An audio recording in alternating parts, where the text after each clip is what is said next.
This is our self-build wind and watertight woodland house. It's ready for cladding, but we're going to do something a bit risky.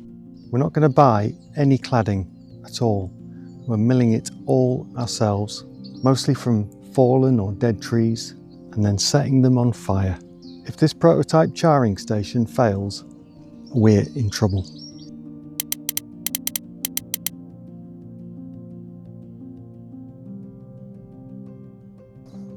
It's a 32-acre woodland. About half of it was commercial, like really poorly managed commercial. All the Spruce and Douglas Fir was all tightly packed, never been thinned at all. Storm Arwen came along and knocked it all down. Over time, quite a long time, we're going to replant all the area that Storm Arwen knocked down. It's going to be really biodiverse. It's going to be all broadleaf planting. Continuous cover forestry. It's going to be absolutely lovely.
I've got an old chainsaw, got from eBay, an old Stihl 261.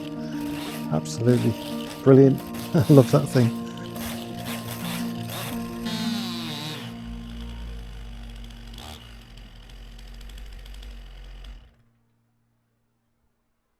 It's had a bit of a tough life, to be fair, mostly from me. Got snagged a few times.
We got the Yakisugi TB250 digger.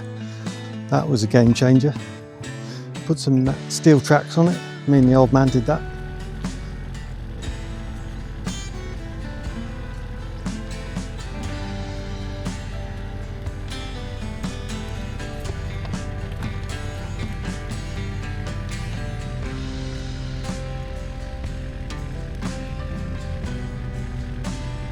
Got a thumb fitted as well. That's brilliant.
This fella is the Guard Pro E8 2.0 Pro.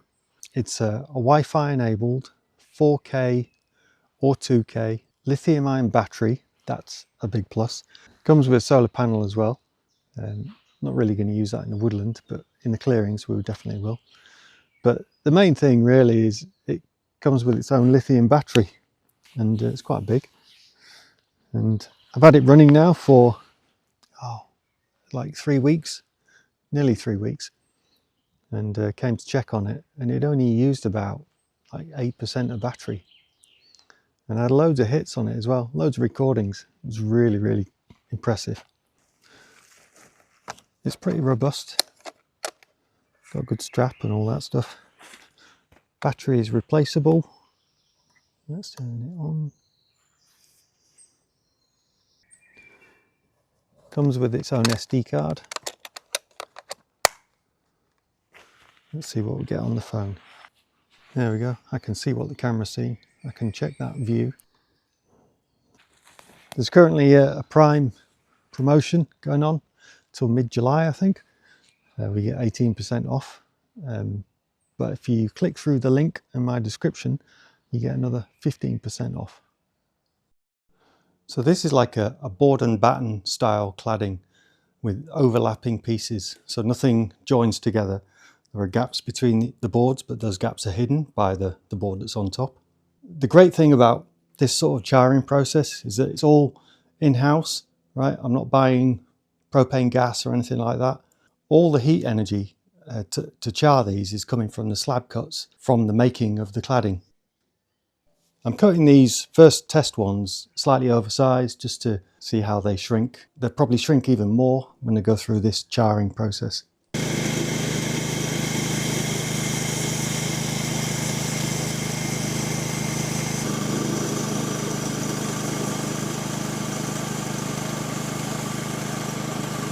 The well-known sort of Japanese method for charring cladding is actually called Yakisugi. There's loads of it on YouTube. It's quite good. You have to make like a triangular chimney out of 3 boards, wire them together and set them alight. It's good, but it doesn't do the edges. Most people seem to use like a big propane torch, and that sort of works. It costs a lot of money. Propane's not cheap anymore. It's a bit patchy and it takes a long time, so we're not going to do that. I had a little go at building like a J-shaped rocket stove. It didn't really work. It was a non-starter. To get a crocodile finish on softwood, you need to be looking at above 600 degrees centigrade. So the best chance I have really is to build like a big barrel oven on its side, like a oil drum, big flue pipe at one end to get the draw.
So I did a test, like a test burn, first burn actually, in the stove to get rid of some of the paint that was on some of the metal inside.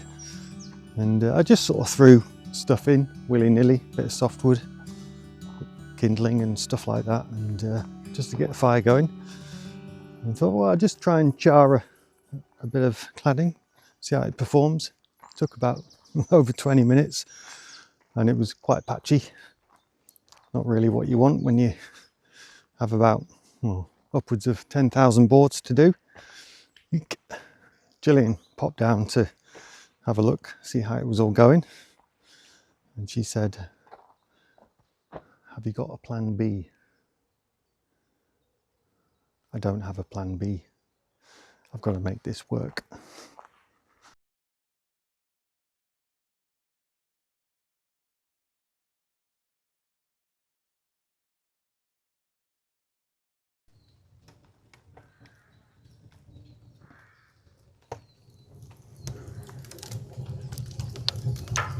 Ooh, that's some heat.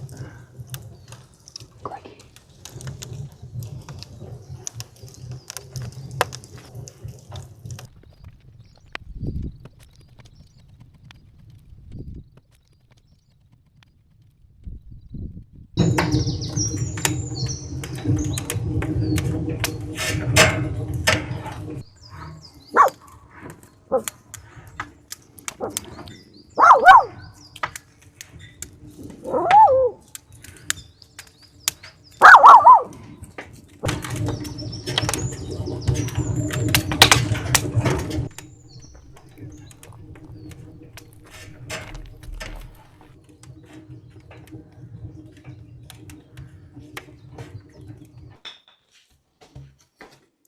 I'm pretty excited about how these look, to be fair.